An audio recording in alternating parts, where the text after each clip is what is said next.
Ugma ang hepe kan Tabaco City Police Station na si Police Lieutenant Colonel Edmundo Cirillo Jr. na naging marayan bunga kan sa idang anti-criminality campaign asin mga pag-iinguha na mamantiner ang pasiorden sa Tabaco City ini makalis na mangenot sinda sa Unit Performance Evaluation Rating ngunya na bulan. Sigon sa hepe, resulta ini kan sa indang higos, determinasyon asin hiraraw na dedikasyon sa trabaho. Patunay man ini na nagkakasararo sinda sa hipatura asin may kolaborasyon.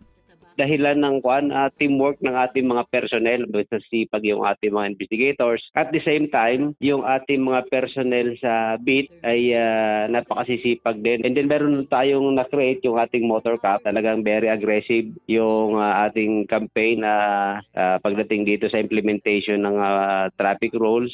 Sa paagi kan ebalwasyon, nahihiling ang mga naging akomplishmento kan kada police stations. Ngunya na bulan, nangenot ang Tabaco CPS sa tulong city station sa Albay sa score na 97.55% na pigbase poon kan Agosto 26 sundo kan Setyembre 25.